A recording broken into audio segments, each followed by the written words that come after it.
that's where I was sitting for my coffee, and a well-deserved coffee, and I'm heated up. I'm glad to get back on the move again. It was absolutely bitter cold.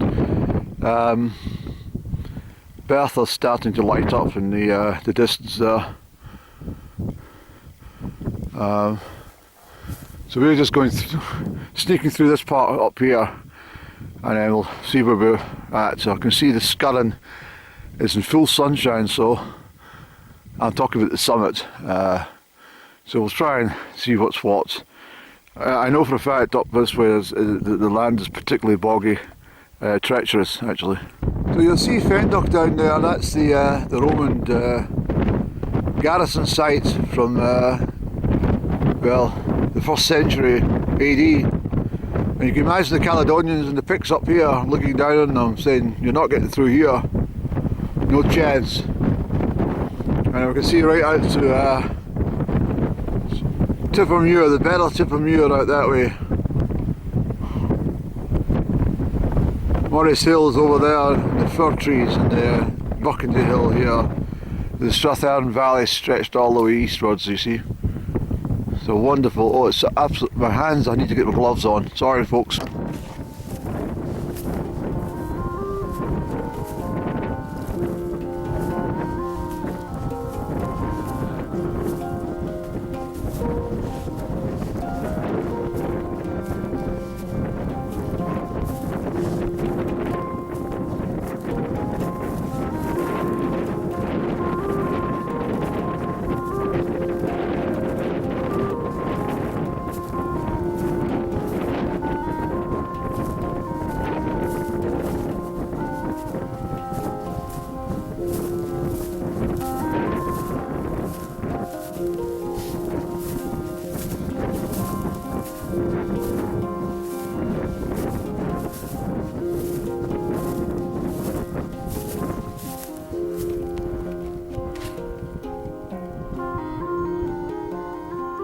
This is Scurran, out towards Elmoree.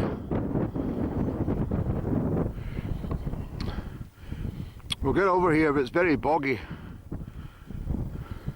It's got big pools all over the place. But let's go any. So at the moment I'm getting a protection from that northwesterly wind by the size of mildew and miltarsoon here. We'll be heading up onto the Scurran, and as I remember and told you earlier, it's very boggy, but luckily the peat hags are frozen, but I need to follow there's a couple of posts where I need to follow the guidelines because these are treacherous heaps in here. Okay, so the wind's dropped now, and the new hazard is these pools of water which spring up everywhere. And they can take you down, Annie. They can take you down, boy. Oh dear. Right. Upwards. That's all marsh, and there is a pegged area just along the back there, but it's most of it's frozen underfoot, so we're all right for crossing this today. Wouldn't recommend it in wet weather. So we'll be following the high ridge line back the way. It's a longer route, but it eliminates a lot of the rock and stuff that I've had to come through, and soft ground and crossing the burns. But yeah, I mentioned about walking and where to put your feet and stuff. Well, this comes from experience, and you know, when I was 13 and 14 coming up here, up the back way and stuff like that, I had to learn all this myself. There's nobody to point out anything, so it was all trial and error. But luckily I didn't really fall in too many puddles, but I did get my feet wet often until I learned where to stand on the vegetation. And you know, increase your stride by having to, you know, spring over little paddocks and stuff like that, you know. sorry, not paddocks, but little pond areas and stuff. Why am I thinking Paddocks Pond? That's the pond out there lagging. Haven't been out for a while. A lovely place. It's a favourite place for my father and his chums to go fishing and not fishing, and come on, wake up swimming. And I thought, and I remember back in the 1970s there was a diving board still there. It was ancient, so he was right enough. He must have went out there, but I thought, who the heck would want to dive into Paddocks Pond? I suppose that's what they wanted to do. Yeah. Ooh. So you can see the moorland we've come across, and we're not far to go now.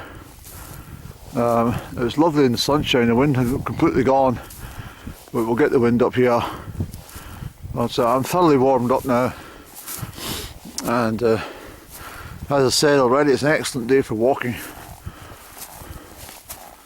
Excellent day. And I've got gloves in one hand, camera in the other, and I've got my staff underneath my arm. I should be using it for the last few feet to the summit. Yeah, if it's too breezy on top for conversation, I'll come down a bit. I'll be heading back that way anyway. Following rough tracks there, and over to that summit, and then zip down to the car. So it's just taken me over an hour to get here, and quite chuffed at that. Quite high up here as well. It's, you're not going to see much sun, much until the sun goes down. By that time I'll be nearing my motor car. But the whole landscape will turn into a wonderful pink and red and orange and blue. It'll be beautiful tonight, and the moon will rise somewhere over that way. Yes, fantastic, Annie, fantastic. Of course, I've been up here plenty of times, but I don't always film it, and I normally just use the camera for kind of documentary type stuff, but I thought I'd film this one today because it's such a grand day. One of my acquaintances that he lived locally about 9 miles from where I am, well, at least he was brought up there. He died in Iraq. He was blown to pieces, unfortunately. It was a roadside bomb. He was working in security and he died. But the reason I mention him, he always said to me, Andy, you would have done very well in the armed forces. I said, somebody else said that too. I said, but I had no interest. He says, no, but your fitness levels, your knowledge of things, and you seem. He was talking his truth. He said your discipline is something that the military always look for. I said yes, but I couldn't give up my life for so many years for. Yeah, I don't know. I didn't want to do it. And probably because I was involved in my athletics, and that was the only thing I lived for. But if it hadn't been for the athletics, so there's a chance I might have joined the forces. I don't know. Probably not. But another friend of mine, he joined the Royal Engineers, and he also said to me, we used to muck about a lot together. He used to run with us as well. And he'd been everywhere. He said to me, why don't you join the Royal Engineers and get yourself posted off to all these different places that I go to? I said, well, I don't really want to go to Canada, and I'm not particularly interested in going to Germany or Hong Kong. And I ended up going to Germany and Hong Kong. but I've never been to Canada because I've still got no interest in going there. Well, not really. I would like to see Winnipeg. At one point I would have liked to see Vancouver. In fact, I made a bit of a fuss in a bar in Bertha one time. Kidding on, I was flying out from Edinburgh to Heathrow to catch a flight to Vancouver, and the barman was getting very concerned because I was getting pissed. He says, "What time's your flight?" I says, "It's 7 o'clock." He says, "Well, you better get a move on." I said, "What time is it?" He says, "It's 5 o'clock." And I says, "Well, all right, give me a taxi, please, to the airport, and gives another pint." And I had my passport with me. I don't remember why. I had some reasons for it, so can't remember. But anyway, I put my passport down on the bar. He says, "I don't think I should get another pint. You've had enough." I said, "Give us a bloody pint. I'm going to Vancouver. I want a pint before the taxi comes." Of course, when the taxi came, I told her I wasn't going to the airport. I said to her, "I'm give us a lift to the bus station." I didn't tell the barman that, but he was convinced that I was struggling to get to Vancouver, well, Edinburgh, to catch my flight, half pissed. But, anyway, it's a short story for you, isn't it? Of course, that's the road down there, you see, through the Sma Glen.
Steps a little bit and then head over to that other summit, and then,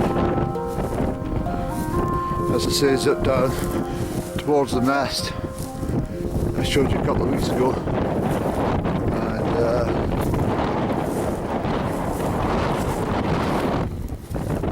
and then we'll be back to the car for sundown.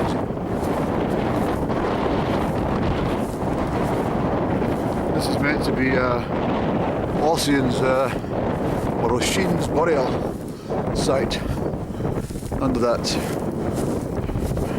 monument for him,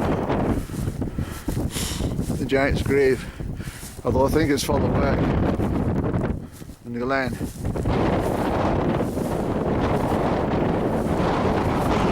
It's been a feeling of warrior here. Historical warrior. Ancient land. Just imagine these pictures people looking down on Fendach, way down there.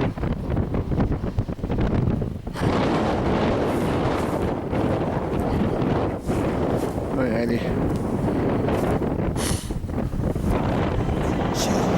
I think we'll grab a quick coffee and a biscuit out of the wind. Kumbaya, my lord. Kumbaya. Kumbaya, my lord. Kumbaya. Kumbaya, my lord. Kumbaya.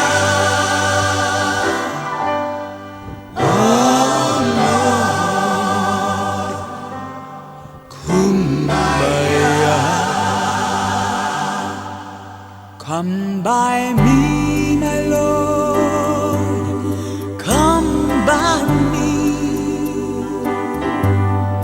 Come by me, Lord, come by me.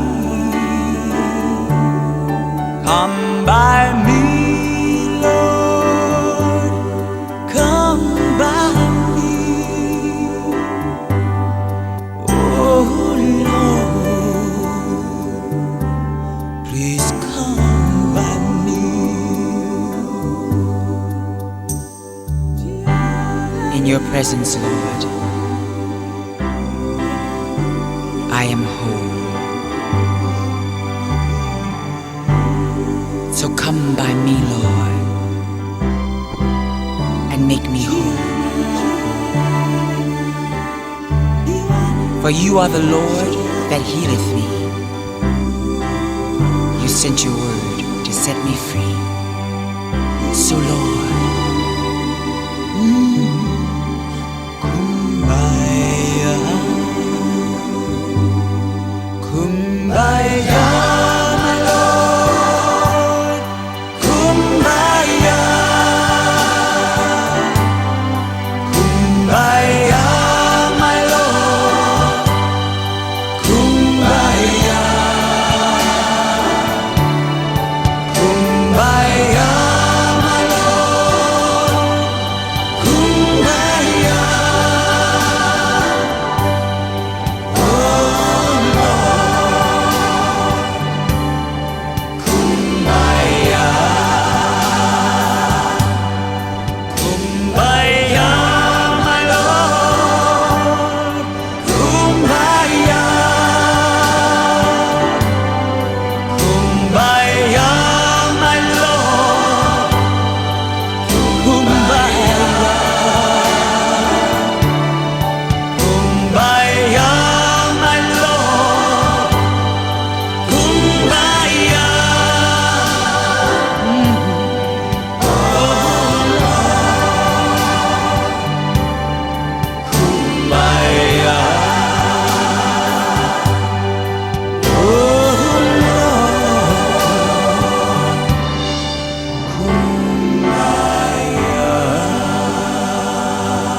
We're out of the wind here, so it's a good chance to get a coffee and a biscuit, and then we'll make a retreat over the moorlands to the far end and then sneak down. It is a fair distance, it's not it's a wee bit to go, but it's 3 o'clock. I'll try and get back there for 4:15. I should do. It's just that treacherous bog to go over, and then we're home sailing. So I want to get off the moor before sundown, and that's my intention.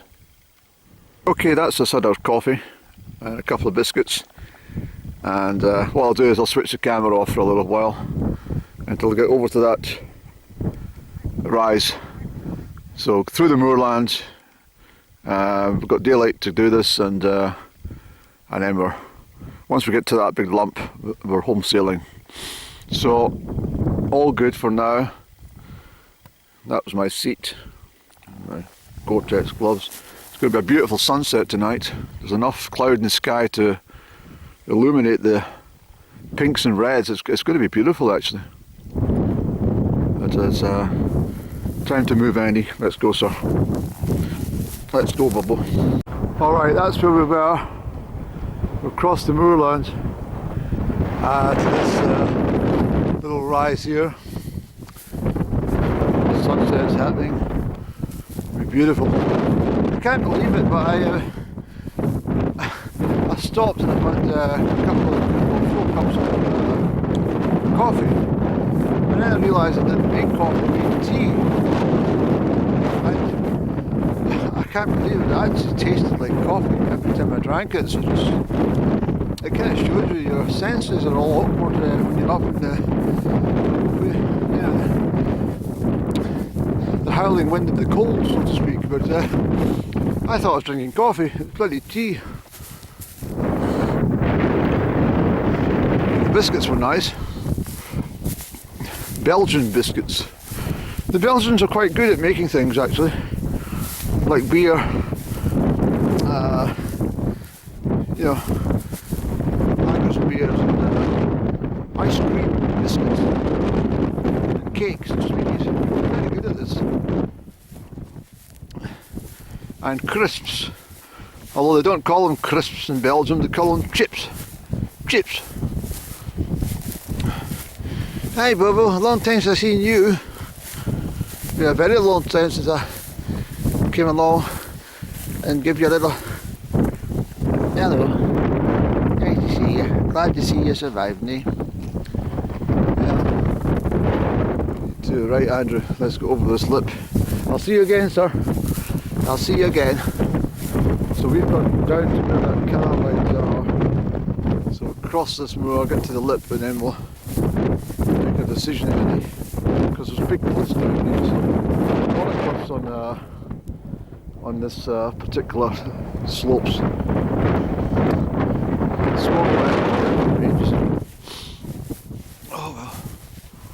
Right, this is where we wanted to be. I said get here for sundown, so I'm happy with that. And we'll traipse across this land. I better watch my footage because I want to, you know, conclude this when I get to the motor vehicle, you see. Okay, so it's 20 past 4. I've come across that moor. There's a lot more challenging coming down that way at that end, but I wanted to reach down here without having to cross. Well, I had 2 burdens to cross, but it's all right. 20 past 4. I'm 5 minutes outside what I said would be my rendezvous with my motor vehicle, but the good news is it's still light at dusk, the gloaming twilight, all light, and the blue skies, the moon's not up yet, but the blue skies is still, the sun well down over the western horizon now. So I've had an enjoyable day going to Scurran. I should film in the car because what I want to do is I upset my high-vis waistcoat just so people are aware, because it is that time of night. It all helps